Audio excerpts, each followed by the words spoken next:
आजचा एक sweet moment तुमच्याशी शेअर करायचा आहे. पाणी पिकलं राव, पाणी पिकलं राव. दुधाचे दुधाचे आपल्या मुलांना दुखापत झाली तर आपल्याला सहन नाही होत, आपल्याला वाईट वाटतं. ॲट द सेम टाइम आपल्याला जर दुखापत झाली तर मग आपल्या मुलांचं कोण बघणार. त्यात पाणी भरलेलं असतं आणि तो खड्डा दिसूनही येत नाही. आपणही सेफ, आपली मुलंही सेफ आहे की नाही. पाणी पिकलं राव, पाणी पिकलं राव. ए पाणी काय तिखट लागले काय धर.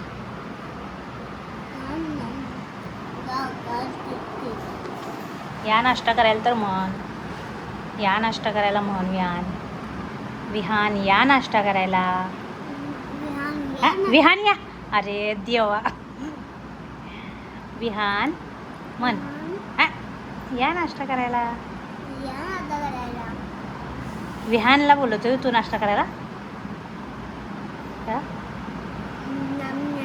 चलावर. तर बघा, घरी बनवलेले पेढे हे मी काल बनवलेत. दुधाचे पेढे बाळ खाते आता. दुधाचे हो दुधाचे हो जरा कर. तर बाळ आमचं काजू बदाम खाल्लंय, आता पेढा खातोय आणि मग स्कूलला जाणार आणि काय करणार, मस्त मस्त मस्त मस्त एन्जॉय करणार हो ना. चल तोड.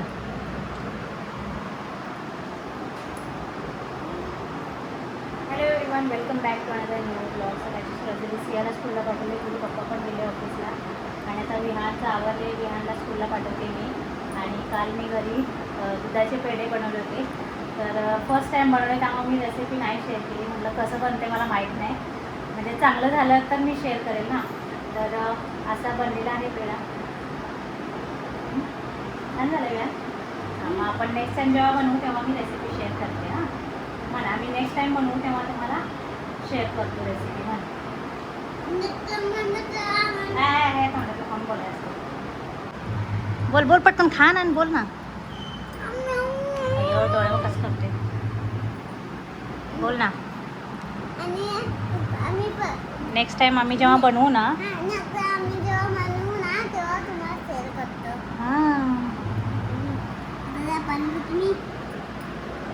आणि नंतर पिरे. चला आता बाकीची कामं सगळी झाली, म्हणजे विहानला सोडून आल्यानंतर कपडे बनवलेलं स्वयंपाक देवपूजेला जातानाच करून घेते. आज परत मग हिवाळ्यात घालायचं, परत भाजी बनवायची, भात बनवायचा. सकाळी आपली गडबड असते की म्हणजे पूर्ण दुपारपर्यंतची भाजी होत नाही. सकाळी मी फक्त त्या तिघांपुरती बनवते आणि दुपारी परत आता आमच्यासाठी बनवते. सकाळी एवढी गडबड असते की एवढा मसाला त्या चिरायला टाईम नसतो. मग फक्त सिया, विहान आणि तिचे पप्पा ह्या तिघांपुरतीच भाजी बनवते आणि त्यांना पाठवून देते. नंतर विहान जाऊन विहानला पाठवते आणि मग त्याला सोडून आल्यानंतर मग बाकीचे कामं, भाजी भात करून ठेवायचा. आता मी भाजी केली, भात केला, आज वांग्याची भाजी केली आणि आता मी चालले विहानला घेऊन यायला. विहानला आणल्यानंतर त्याला जेवायला द्यायचं, झोपवायचं आणि त्याला झोपल्यानंतर परत सियाला आणायला द्यायचं. अशा 6 फेऱ्या असतात माझ्या स्कूलमध्ये. तर आता बरोबर मगाशी पाऊस नव्हता, ऊन पडलं ज्यावेळेला मी वांग्याचा मसाला करत बसले ते लसूण वगैरे सोबत, त्यावेळेला ऊन पडलं होतं आणि आता बरोबर बाहेर निघायच्या वेळेला पाऊस सुरू झाला आणि परत आतमध्ये आल्यावर थांबणार आणि परत सियाला आणायच्या वेळेला परत पाऊस होणार. असं म्हणजे बरोबर बाहेर निघायच्या वेळेला पाऊस येतो. असो, आता मी जाते, घेऊन येते आल्यानंतर येते. तर आज थोडंसं म्हटलं निवांत बोलूया आणि आजचा एक स्वीट मोमेंट तुमच्याशी शेअर करायचा आहे. तर आज सकाळी काय झालं, तर सगळ्यात आधी मी हे सांगते की सिया विहानला कसं स्कूलला मी गाडीने सोडायचे पाऊस सुरू व्हायच्या आधी, स्कूटीवर. म्हणजे स्कूटी तर मला येतेच, तर मी दोघांना पण तसं सोडायचे. पण जसा पावसाळा सुरू झाला तसं मी गाडी बंद करून आता ऑटोनीच सोडते. म्हणजे सकाळी सोडायला पण ऑटोनीच जाते आणि आणायला पण ऑटोनीच जाते. म्हणजे गाडी आता पावसाळ्यात मी चालवतच नाही आहे, कारण आपल्याला तर माहितीच आहे आपल्या इथले रोड, म्हणजे रोडवर खड्डे आहेत का खड्ड्यात रोड आहे हे समजत नाही. त्यामुळे रिस्क नको म्हणून मी गाडी आता 1-2-3 महिने गाडी नाही चालणार जोपर्यंत पाऊस आहे तोपर्यंत. परत पाऊस संपल्यानंतर परत मी स्कूटी चालवेल. तर माझं कसं असते, मी ऑटोने जाते, सोडते आणि परत येताना ऑटो भेटते. मग कधी कधी कसं जाताना तर एकदम स्कूलच्या समोरच मी उतरवते ऑटो आणि येताना कसं होतं स्कूलच्या समोरच ऑटो भेटेल असं होत नाही. कधी कधी मग थोडंसं पुढे येऊन मला ऑटो मिळते, तर थोडंसं चालावं लागतं. आणि म्हणजे जास्त नाही लांब, थोडंसं चालावं लागतं, परत मग ऑटो भेटतेच मला. मग आज तसंच झालं, स्कूलच्या समोर नाही भेटली, म्हणजे विहानला आणायच्या वेळेला. विहानला आणायच्या वेळेला. तर सकाळी कसं सियाला तिचे पप्पा सोडतात, आधी मी जायचे, पण आता मी जात नाही सर, कारण माझी खूप धावपळ होते. परत लगेच येऊन विहानला उठवा, त्याचा आवरा, त्यापेक्षा त्यांना म्हणते तुम्ही एकटेच सोडा, मी काय येत नाही. आणि मग परत मग ह्या दोघांना पाठवले की मग मी विहानच्या मागे लागते उठून. ज्या आणायच्या वेळेला मला स्कूलच्या बाहेर ऑटो नाही भेटली, तर मी थोडीशी चालत चालली होती, म्हणजे पुढे जरा भेटते ना, तर असं मी चालत चालले होते. आणि मागून एक ऑटो आली, ऑटोमध्ये एक लेडी होत्या, त्यांचं नाव आहे आकांक्षा. तर ते अशी ऑटो पुढे गेली आणि पुढे जाऊन ऑटो थांबली. म्हणजे त्यांनी थांबवली ऑटो आणि मला ऑटो ऑफर केली. म्हणजे कसं तर मला वाटलं शेअरिंग आहे, तर मी म्हटलं, मी माझा पत्ता सांगितला आणि बसले शेअरिंग सांगून. विहान आणि आम्ही दोघं बसलो. आणि बसल्यानंतर मला त्या लेडी बोलल्या की मी तुमचे व्हिडिओज बघते आणि तुम्हाला असं बघितलं आणि ओळखलं मी, आणि मग मी ऑटो थांबवली. म्हटलं थँक्यू सो मच. तर मग आमचं असं बोलणं सुरू झालं की हां त्या व्हिडिओ बघतात, बाळाला आमचा बसा. मग म्हटलं थँक्यू सो मच बघितल्याबद्दल. तर परत मग मी माझं घर आल्यावर उतरले, आणि उतरताना त्यांनी पैसे नाही देऊ दिले. म्हणजे ते बोलले की पैसे नका देऊ, म्हणजे त्यांनी ओला केली होती, त्यामुळे ते बोलले पैसे नका देऊ, मी दिले. म्हटलं नाही तसं कसं, तर आपण एवढं बसून आलं तर आपण दिलं पाहिजे ना. तर त्यांनी काय पैसे मला देऊच दिले नाहीत, मुला वाचून. तर पैसे त्यांनी मला देऊच दिले नाहीत ऑटोचे. म्हणजे विचार करा. सगळ्यात आधी तर थँक्यू आकांक्षा, तुम्ही इतकं प्रेम दिल्याबद्दल.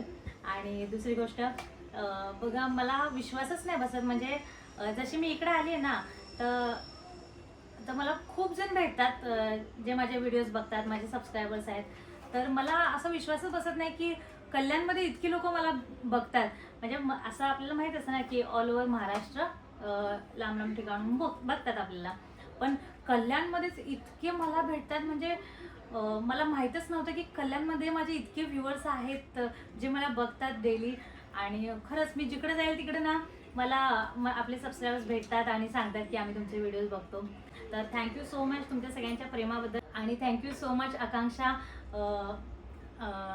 आजची भेट छान वाटली, आणि असंच प्रेम करत राहा, असे छान छान व्हिडिओज बघत राहा. आणि खूप छान वाटलं. म्हणजे बघा, आपण एकमेकांना ओळखत नाही पहिल्यापासून, किंवा एकमेकांना भेटलोही नाही कधी. फक्त आपण मोबाईलवर म्हणजे मी व्हिडिओज बनवते आणि तुम्ही व्हिडिओ बघता. फक्त त्या बघण्यातून तुम्ही इतकं प्रेम देताय, म्हणजे तुम्हाला हॅट्स ऑफ असेल. खरंच खूप खूप खूप धन्यवाद, इतकं छान प्रेम देता. आणि मग त्यांनी मला त्यांची ओळख सांगितली की त्या काय करतात वगैरे. आणि त्या माझे व्हिडिओज आधीपासून बघतात आणि इकडे आल्यापासून पण बघतात. तर बोलल्या की आईंना, म्हणजे माझ्या मम्मी पप्पांचे पण व्हिडिओज, माझ्या भावांचे व्हिडिओज बघतात, तर आईंना पण सांगा, आई बाबांना विचारलं म्हणून. तर मी नक्कीच आकांक्षा आता फोन करून मी सांगेल त्यांना. सकाळपासून काय मला जमलंच नाही फोन करायचा, कारण संध्याकाळी जरा फ्री टाईम भेटतो. आता चहा वगैरे पिले की थोडासा फ्री टाईम भेटतो, मग मी फोन करते. तर आता मी आवर्जून त्यांना सांगते की मला आकांक्षा यांनी विचारलं होतं, आणि हा इन्सिडेन्स पण सांगते. तर त्या माझ्या पूर्ण फॅमिलीचे व्हिडिओज बघतात. तर हेच म्हणेन, तिथे तर मी समोरासमोर थँक्यू बोललीच आहे, पण मला ब्लॉगमध्ये पण थँक्यू म्हणायचं वाटते. सो थँक्यू सो मच आकांक्षा. असंच प्रेम करत राहा, आणि थँक्यू सो मच प्रेम केल्याबद्दल.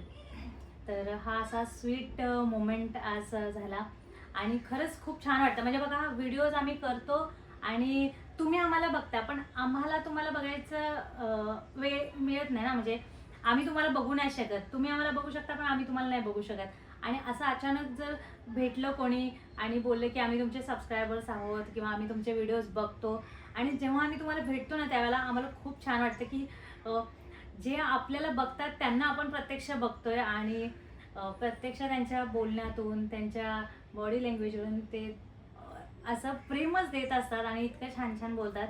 तर थँक्यू सो मच सर्वांना.